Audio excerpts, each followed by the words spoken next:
Hello दोस्तों, कैसे हैं आप सभी। मैं हूं विनोद वर्षन और स्वागत करता हूं आपके अपने यूट्यूब चैनल वर्षन हिस्ट्री एकेडमी में। डियर स्टूडेंट्स, इससे पहले कि हम वीडियो की शुरुआत करें, जैन धर्म और महावीर स्वामी के बारे में आपको बताएं, इससे पहले ज़रूरी है कि हम जिस समय ये हुए थे उस समय की कुछ बेसिक बातें जान लें, कुछ इम्पोर्टेंट पॉइंट्स उस समय के जान लें कि 6th सेंचुरी BC के अंदर 6ठी शताब्दी ईस्वी के पूर्व में भारत की क्या स्थिति थी। ये मुख्य तौर पर हम राजनीतिक, सामाजिक, आर्थिक और धार्मिक स्थिति के आधार पर जान सकते हैं। तो भारतीय पॉलिटिक्स की बात करें, भारतीय राजनीति की बात करें तो यहाँ पर हमें मुख्य रूप से दो स्तर पर बदलाव देखने को मिलता है। राजनीतिक तौर पर राजा की स्थिति महत्वपूर्ण है और दूसरा राज्य की स्थिति क्या है। राजा पहले कमज़ोर हुआ करते थे, कुछ ज़्यादा शक्तिशाली नहीं हुआ करते थे, लेकिन इस काल में राजा बहुत शक्तिशाली हो गए। उन्होंने बड़े बड़े राजवंशों की स्थापना की, बड़े बड़े राज्यों की स्थापना की, जैसे बिंबिसार, अजातशत्रु, उसके बाद में फिर नंद वंश के शासक महापद्मानंद, धनानंद, फिर मौर्य काल के प्रतिष्ठित राजा चक्रवर्ती सम्राट चंद्रगुप्त मौर्य, बिंदुसार, अशोक, और इस तरह से सिलसिला इसी पीढ़ी का है ये सब।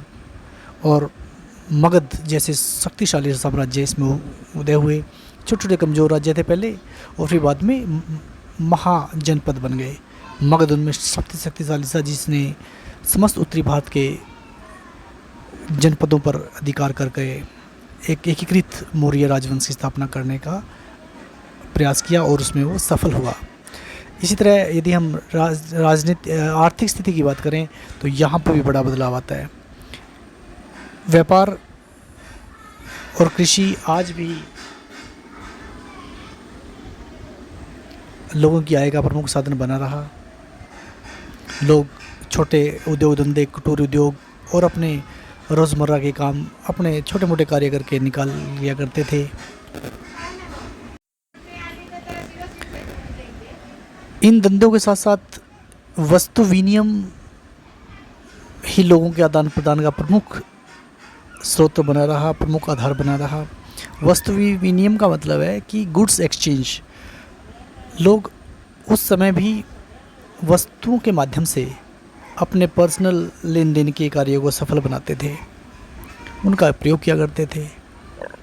गेहूं के बदले चावल ले लेना, गाय के बदले भी ढेर सारी गेहूं दे देना, अपने जो भी उनका डेली रूटीन का काम होता था वो इस तरह से किया करते थे। हाँ, मुद्रा का प्रचलन बीच में बढ़ गया था। मौर्य वंश के शासकों ने कई प्रकार की मुद्राएं चलाई, तो मुद्रा का भी लेन देन था, लेकिन व्यापार के लेन देन में अभी ना कहीं, कभी भी कहीं ना कहीं वस्तु विनिमय, गुड्स एक्सचेंज का काफ़ी महत्वपूर्ण योगदान रहा है। अब बात करते हैं हमारे टॉपिक की ओर, रिलीजियस चेंज की ओर। भाई रिलीजन में तो बड़ा बदलाव हुआ यहाँ पर। इस समय वैसे तो गंगा घाटी में 6ठी शताब्दी ईस्वी पूर्व में सैकड़ों छोटे छोटे धार्मिक संप्रदायों का उदय हुआ, लेकिन इनमें मुख्य रूप से हम दो को काउंट करते हैं, वो है बौद्ध धर्म और जैन धर्म। ज़बरदस्त तरीके से इन्होंने भारतीय जनमानस और भारतीय सभ्यता और संस्कृति को प्रभावित किया। बौद्ध धर्म के ऊपर मैंने वीडियो बना दिया है, कई वीडियो बनाई है मैंने इसके ऊपर, और बड़ी डिटेल से मैंने गौतम बुद्धा को पढ़ाने का प्रयास किया है। आप वो वीडियोस देख लेना। और अब हम अपने टॉपिक की ओर बढ़ते हैं। जैन धर्म और महावीर स्वामी बहुत ही इंटरेस्टिंग सा टॉपिक है और बड़े इंपॉर्टेंट पॉइंट्स को मैंने उठाया है और बड़े आसानी से आप उनको लर्न कर सकते हैं। वर्धमान महावीर जैन धर्म के संस्थापक एवं 24वें तीर्थंकर। देखिए, जो बौद्ध धर्म है या जैन धर्म है, दोनों ही धर्मों की अभिव्यक्ति या इनके उदय के पीछे जो मूल कारण था वो था जो प्राचीन समय में जो हमारे पास वैदिक धर्म रहा है, हिंदुज़म बोलिए, आप बोल सकते हैं आप इसको, तो उसमें बहुत सारी कुरीतियाँ आ गई थी। कुरीतियाँ किस आधार पर? अंधविश्वास बहुत ज़्यादा बढ़ गया था, कर्मकांड बहुत ज़्यादा बढ़ गए थे। लोगों को धार्मिक अनुष्ठान करवाते करवाते बहुत सारी दिक्कतों का सामना करना पड़ता था। पशु बलि का इसमें काफ़ी इसमें प्रकोप बढ़ गया था। लोगों को कर्मकांड कराने में बड़ी दिक्कतों का सामना करना था। तरह तरह के जो है ना जातिवाद है या धर्म पर काफ़ी संकीर्णता का भाव उत्पन्न हो गया था, तो बड़ा मुश्किल हो गया था लोगों को। तो लोग एक ऐसे धर्म की चाह में थे जो लोगों को शांति दे, जो लोगों को रियल अर्थों में धर्म के महत्व को समझाए, इंसान को इंसान से प्यार करना सिखाए, बेमतलब के कर्मकांड अंधविश्वास ना होकर बल्कि सही सत्य और जो सही मार्ग है जिनको लोग आसानी से फॉलो कर सकें, ऐसे धर्म, ऐसे रीति रिवाज, ऐसी व्यवस्थाएं, ऐसे नियम, ऐसी विधाएं जिनको लोग आसानी से अपना सकें और अपने जीवन को खुशहाल बना सकें, ऐसे ही धर्म की तलाश में थी भारतीय जनता उस समय। तो उनकी इस डिमांड को पूरा करने के लिए दो धर्म भारत में मुख्य रूप से आए। एक था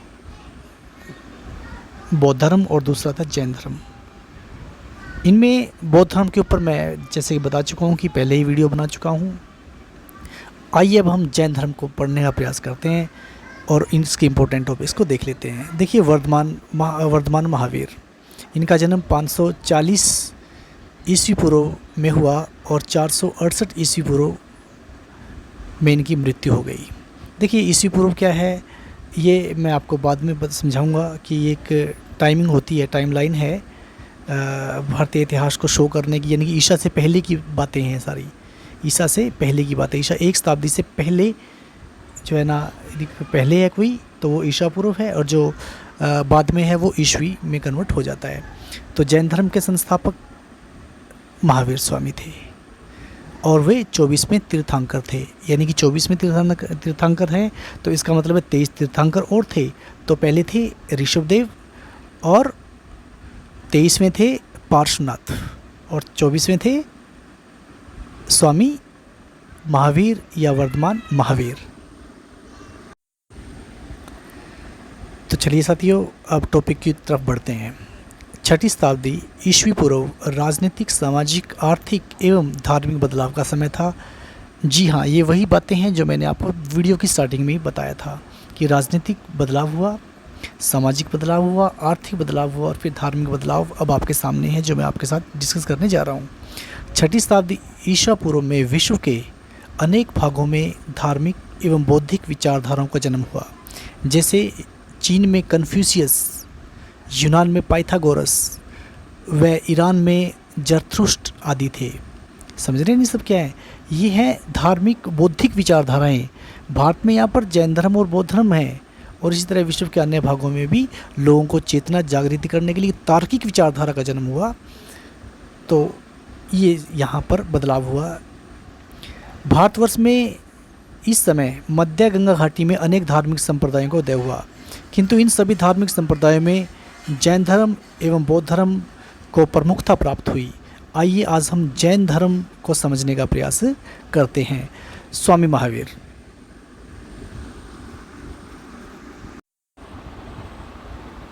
स्वामी महावीर एक परिचय। इनका जन्म 540 ईस्वी पूर्व में वैशाली के कुंडग्राम में हुआ। वैशाली के कुंडग्राम में। इनके पिता का नाम सिद्धार्थ राजकुमार या राजा सिद्धार्थ थे। ज्ञात्रक कुल के प्रधान थे। कुल, ध्यान दीजिए, ज्ञात्रक कुल के प्रधान थे। इनकी माता का नाम त्रिशाला था और वैशाली के लिच्छवी कुल के चेतक की बहन थी। एक बात ध्यान दीजिए कि जो लिच्छवी वंश था उस समय, ये काफ़ी प्रभावशाली वंश था और इस वंश का होना गर्व की बात समझी जाती थी। इनके बचपन का नाम वर्धमान था। बचपन का नाम वर्धमान था। पत्नी यशोदा थी।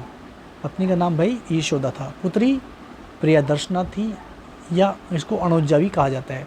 अब जल्दी से थोड़ा और देख लेते हैं कि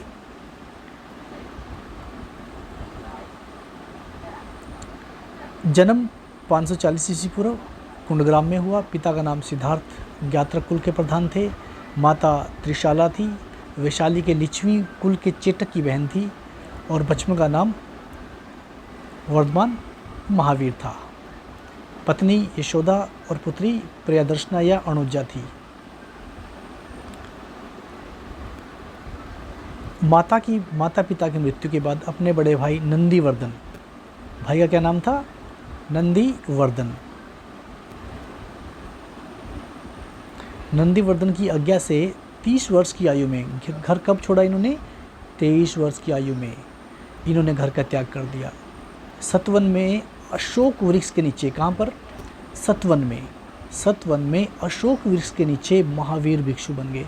भाई एक बात तो है कि चाहे गौतम बुद्ध की बात करें या महावीर स्वामी की बात करें, दोनों ही अक्षत्रिय कुल से संबंध रखते थे और दोनों का संबंध राजनीतिज्ञ घरानों से था। पिता इनके राजा हुआ करते थे, लेकिन इन राजकुमारों ने कभी भी सत्ता का भोग नहीं किया, बल्कि सच्चाई और ईमानदारी और लोगों की समस्याओं को समझने में अपना पूरा जीवन लगा दिया। चलिए आगे देखते हैं। यानी कि 30 वर्ष की आयु में इन्होंने घर त्याग दिया। सतवन में अशोक वृक्ष के नीचे महावीर स्वामी भिक्षुक बन गए और 12 वर्ष की कठोर तपस्या के बाद, ध्यान दीजिए, 12 वर्ष की कठोर तपस्या के बाद 42 वर्ष की आयु में इन्हें ऋजुपालिका नदी के तट पर एक शाव या साल वृक्ष के नीचे इन्हें कैवल्य की प्राप्ति हुई। भाई एक साथ कितने टॉपिक कवर कर रहा हूँ मैं यहाँ पर कि माता पिता की मृत्यु के बाद बड़े भाई नंदीवर्धन की आज्ञा से 30 वर्ष की आयु में इन्होंने घर छोड़ दिया। सतवन में अशोक वृक्ष के नीचे ये जो ना भिक्षु बन गए। 12 वर्ष की कठोर तपस्या करने के बाद 42 वर्ष की आयु में ऋजुपालिका नदी के तट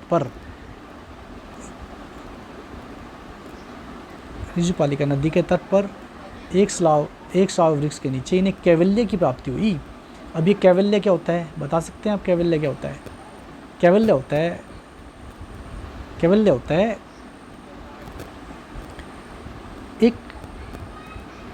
एक शब्द है जिसका अर्थ है कि जन्म मरण के मृत्यु से परे हो जाना, यानी कि मोक्ष की प्राप्ति कर लेना, यानी कि सर्वोच्च ज्ञान की प्राप्ति कर लेना कैवल्य कहलाता है। और इसके बाद वे कैवलिन कहलाए या जिन कहलाए। ध्यान दीजिए कि कैवल्य यानी कि कैवल्य मतलब मोक्ष की प्राप्ति हुई, ज्ञान की प्राप्ति हुई, अद्भुत डेविन कुछ चीज़ ऐसा हासिल हो जाना 42 वर्ष की आयु में कठोर तपस्या के बाद। और इसके बाद ये कैवलिन या जिन कहलाए हुए।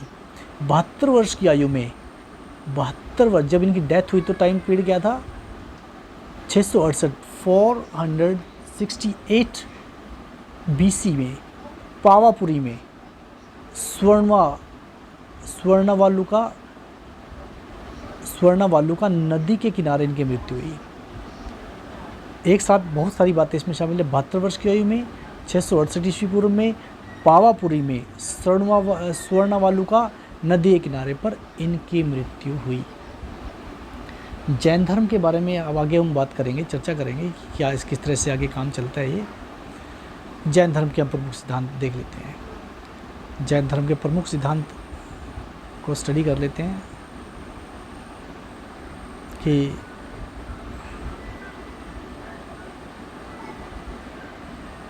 जैन धर्म के प्रमुख सिद्धांत। अहिंसा। डियर स्टूडेंट्स, सबसे महत्वपूर्ण सिद्धांत अहिंसा। बहुत ही जो जैन मुनि होते हैं अपने मुंह के ऊपर कपड़ा लगा के रखते हैं कि इवन जो बड़ी सूक्ष्मता से महावीर स्वामी ने अहिंसा के सिद्धांत का प्रतिपादन किया। वो इतना कॉम्प्लिकेटेड और इतना सूक्ष्म अर्थ है अहिंसा का जैन धर्म में कि जैन मुनि हमेशा अपने मुंह के चारों ओर एक कपड़ा लगा के रखते हैं। कहीं ऐसा ना हो कि जो ऑक्सीजन में, जो वायु में हम सांस लेते हैं, उसके अंदर भी हज़ारों करोड़ों छोटे छोटे जीव होते हैं जो सांस के माध्यम से हमारे बॉडी के अंदर जाते हैं। तो वो नहीं चाहते कि किसी प्रकार कोई हिंसा हो, तो इतने गहराई से चले। अस्तेय क्या होता है? मतलब चोरी न करना। किसी प्रकार से हमें किसी का जो है ना कहीं की कोई चोरी नहीं करनी, चाहे मानसिक तौर पर कहिए या कुछ भी, किसी को हमने किसी का कुछ भी चुराना नहीं है, सत्य है।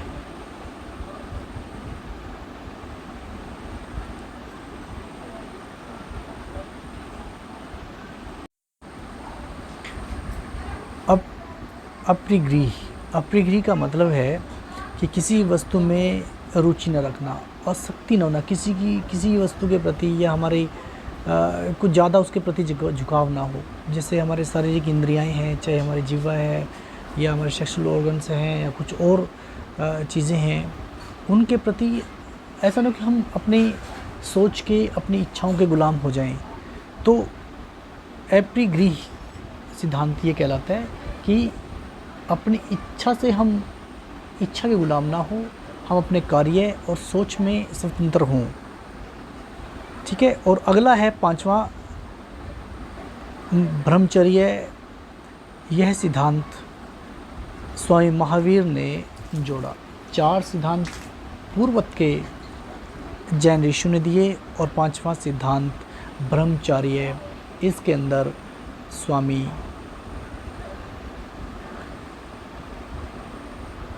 जी ने दिया, महावीर जी ने दिया। जैन धर्म के त्रिरत्न की बात करते हैं तो त्रिरत्न है इसके अंदर: सम्यक ज्ञान, सम्यक दर्शन और सम्यक चरित्र। सम्यक ज्ञान, सम्यक दर्शन और सम्यक चरित्र, ये जैन धर्म के त्रिरत्न है। अब इनकी एक्सप्लेनेशन देख लीजिए। भाई ज्ञान होना चाहिए, ज्ञान शुद्ध होना चाहिए, मिलावटी नहीं होना चाहिए, झूठा ज्ञान आपके अंदर चाहिए, वास्तविक और ठोस नॉलेज आपको हो। सम्यक दर्शन, दर्शन का मतलब है कि अपनी आत्मा का, अंतरात्मा का दर्शन आपको हो, सही अपनी विचार रख सकें आप, सही तरह का दर्शन सोच कर सकें आप अपने अंतरात्मा से, क्योंकि अंतरात्मा से मिलकर ही आप ईश्वर और परमात्मा और अपने तत्व को जान सकते हैं।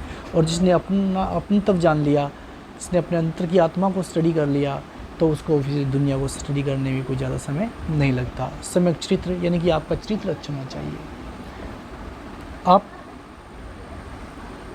बहुत ही सौम्य स्वभाव के हों, जिसके अंदर दिव्य गुणों का वास हो सके। तो महावीर स्वामी ने मोक्ष के लिए कठोर तपस्या और काया क्लेश पर भी बहुत जोर दिया। इसके साथ आप ये भी कह सकते हैं कि मोक्ष के लिए कठोर तपस्या, काया क्लेश पर भी बहुत जोर दिया। यानी कि वो कहते हैं कि मोक्ष की प्राप्त करनी है तो व्यक्ति को कठोर तपस्या करनी पड़ती है। एक बात मैं आपको बता दूं कि कहा जाता है कि वो अपनी तपस्या के दौरान इतने लीन हो गए कि देखो, वस्त्र तो उन्होंने त्याग ही दिए थे। कहते हैं कि वो इतने कमज़ोर हो गए थे कि जब उनकी बॉडी को छुआ गया तो पेट पर हाथ लगा के आप उनकी रीढ़ की हड्डी को टच कर सकते थे। यानी कि पेट पर जब हाथ लगाएंगे आप तो नीचे सीधे आप बैकबोन पर आपका हाथ चला जाएगा। तो इतने काया क्लेश मतलब काया को कष्ट देकर आप बहुत कुछ सीख सकते हैं और जान सकते हैं। तो इसलिए काफ़ी कठोर तपस्या में और अहिंसा में बहुत ज़बरदस्त इनका यकीन हुआ करता था।